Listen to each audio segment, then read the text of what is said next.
Berikut adalah 5 langkah untuk mencapai hasil maksimal dan persiapan STMKG.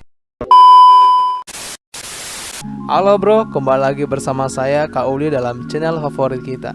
Oke, di video kali ini kakak membuat tuh pada bulan Maret. Normalnya tes STMKG itu sekitar bulan Juni atau Juli. Berarti kalian masih punya 4 bulan lagi untuk persiapan. Nah, kakak pribadi yang lalu persiapannya 3 bulan aja. Dan hey, waktu tersebut sudah sangatlah cukup. Yang jadi pertanyaan adalah sekarang, bagaimana teman-teman tuh mempersiapkan diri dalam 4 bulan ini? 4 bulan yang akan menentukan masa depan kalian, 4 bulan yang akan menentukan hasil perjuangan akhir kalian. Dan disinilah kakak datang untuk membantu adik-adik semua mencapai hasil maksimal dalam persiapan 4 bulan ini. Berikut adalah 5 langkah untuk mencapai hasil maksimal dan persiapan STMKG. Silahkan ditonton sebagai berikut. Langkah pertama, cari tahu. Di langkah ini kalian mesti mencari tahu tentang apa-apa aja yang diujiankan saat tes STMKG. Secara umum ada 2 tes, yaitu SKD dan SKB. Nah, yang menjadi masalah kebanyakan bagi teman-teman adalah kesulitan dalam mengakses referensi materi atau soal. Sebenarnya teman-teman tuh bebas mau memilih bagaimana cara mendapatkan akses tersebut. Ada beberapa dari kalian yang memilih lewat jalur bimbel, ada juga yang memilih dengan cara mengumpulkan semua sumber yang ada di internet, dan ada juga yang memilih lewat membeli buku PTB STMKG. Nah, poinnya adalah kalian mendapatkan akses referensi materi atau soal tersebut. Yang jadi pertanyaan adalah sekarang, setelah kalian mendapatkan akses tersebut, apa yang harus kalian lakukan? Nah, yang kalian harus lakukan adalah membuat list dari apa aja yang paling sering diujiankan. Itu kuncinya. Nah, karena SKB itu soalnya terbatas, hanya sampai tahun 2014 aja, kebanyakan dari kalian tuh kesulitan dalam membuat list tersebut.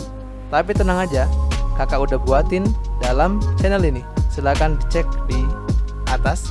Di video tersebut kakak sudah jelaskan mengenai referensi materi yang paling sering keluar per subbagiannya.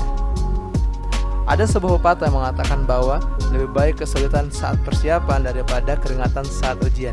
Dan yap, referensi tersebut sangatlah benar.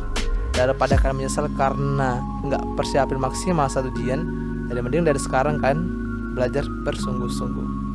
Dan hey, kalian nggak sendiri. Bergabung bersama teman-teman yang memiliki tujuan yang sama akan sangat menyokong kalian. Jika kalian berminat bergabung, cek di deskripsi, ada link grup pejuang STMKG. Langkah kedua adalah tentukan prioritas. Nah, prioritas adalah di mana kalian memfokuskan perhatian dan tenaga kalian, dan hal ini sangatlah penting. Dari list materi yang kalian telah buat tadi, cobalah lihat materi-materi mana saja yang kalian masih kurang dan materi mana yang kalian sudah lebih. Dan cobalah dimaksimalin yang sudah lebih tersebut dan dipelajari lagi yang masih kurang. Walaupun pada tahun 2019 SKB STMKG itu tidak memiliki lagi ambang batas, atau intinya yang penting jangan nol aja, hal itu bukan jaminan bahwa tahun ini bakal pakai sistem yang sama. Dan mungkin aja bisa kembali seperti biasa. Karena seperti biasanya gitu bro, dia pakai ambang batas. FYI bagi yang belum tahu apa itu ambang batas, adalah sistem yang dimana ketika kalian tidak melewati nilai ambang batas, kalian secara otomatis dinyatakan gugur. Kayak gitu dia. Dan hal ini sangatlah penting. Jika kalian ingin tahu seberapa pentingnya, coba lihat gambar berikut. Oke, di gambar berikut adalah gambar hasil perankingan SKD STMKG tahun 2019 di Panlok Makassar. Bisa dilihat bahwa ada satu fakta yang sangat mencengangkan di sini dan perlu kalian perhatikan. Di 10 besar ranking tertinggi, hanya 1 orang yang lulus SKD. Hal ini disebabkan karena apa? Karena kurangnya pembagian prioritas secara rata di ke-9 orang tadi. Dan inilah yang menjadi poin penting agar kalian mengetahui pembagian secara merata dalam menentukan prioritas kalian. Pintar aja nggak cukup, strategi harus ada. Sekarang silahkan jawab 2 pertanyaan kakak berikut. Yang pertama, apa kalian sudah siap SKD? Yang kedua, apa kalian sudah siap SKB? Jika kalian masih belum siap, cobalah lihat pada diri kalian sendiri, mana yang kan masih kurang dan mana yang sudah lebih. Yang masih kurang dipelajari lagi secara pelan-pelan, masih banyak waktu kok. Oke.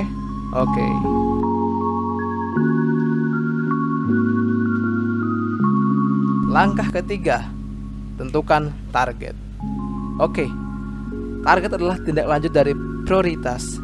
Jadi setelah kalian tahu kurangnya di mana nih, maka tentukanlah target untuk bisa mengisi kekosongan tersebut. Nah, sebenarnya target itu tergantung dari pribadi masing-masing. Jadi setiap orang itu bisa aja targetnya beda-beda. Namun, marilah kakak perlihatin bagaimana target kakak secara pribadi dalam persiapan tes STMKG. Oke, secara pengalaman pribadi kakak membaginya menjadi per bulan gitu. Jadi dari bulan April itu untuk fokus belajar SKD. Di bulan itu kakak belajar SKD itu mulai dari nol, dari belajar TWK, TIU, TKP. Di bulan Mei disitulah kakak mulai belajar mengenai SKB, dari fisika, matematika, bahasa Inggris.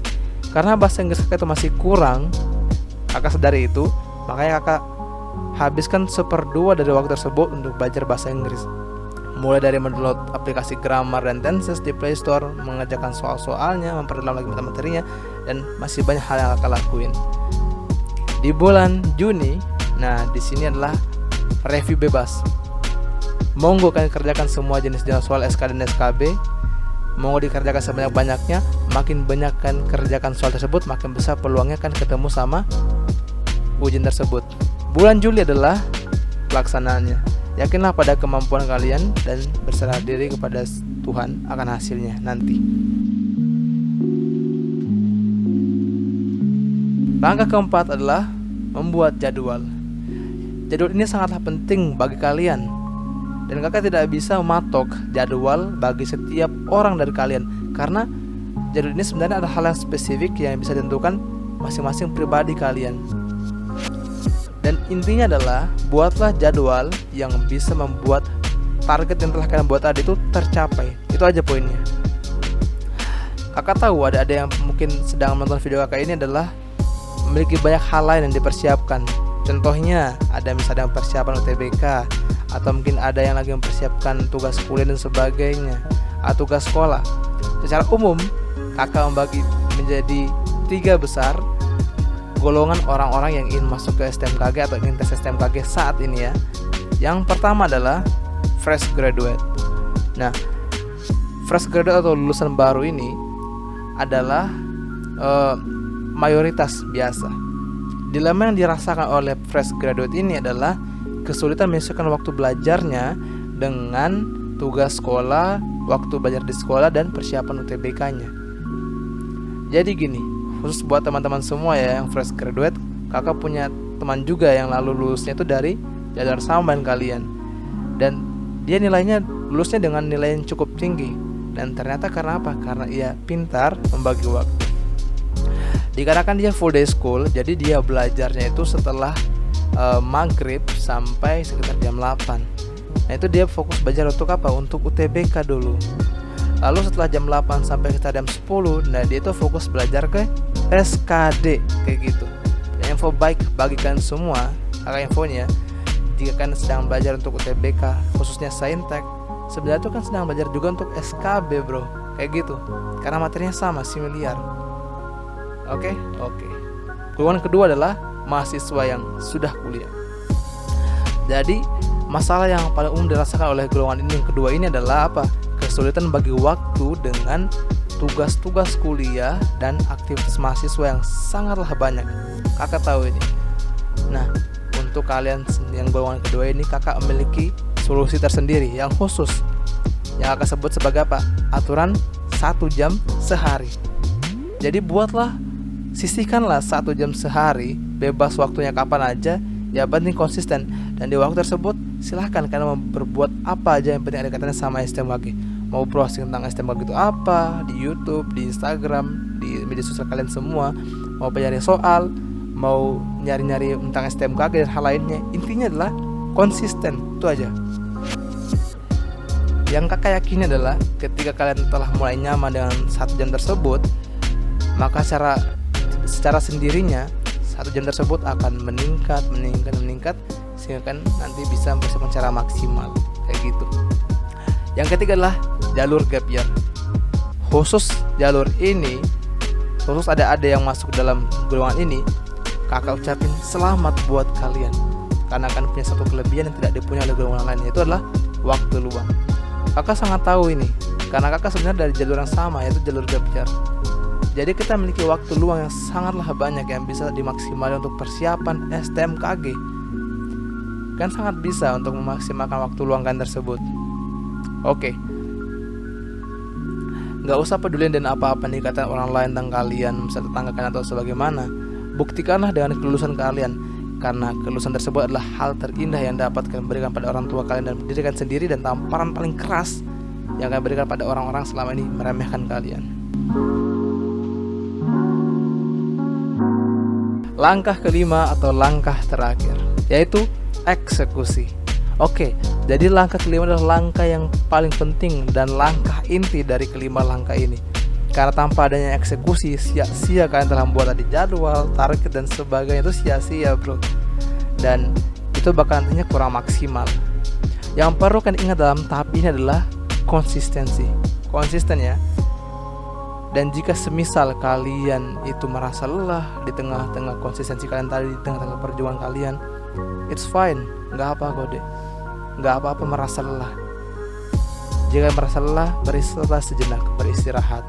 Kemudian lakukan hal-hal yang membuat kalian menjadi lebih bahagia, misal hobi dan sebagainya. Setelah cukup,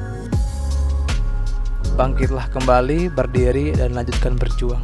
Kayak gitu caranya. Di setiap langkahmu, ingatlah apa tujuanmu, ingatlah apa keinginanmu, ingatlah apa yang kalian selalu ucapkan dalam doa setiap malam kalian. Tulislah itu, cari kertas, tempelkan dalam dinding kamar kalian, bacalah tiap hari. Mulailah dari harapan, jadikanlah kenyataan. Oke, sekian dari video kakak untuk 5 langkah tersebut. Semoga teman-teman bisa bermanfaat dari video ini ya.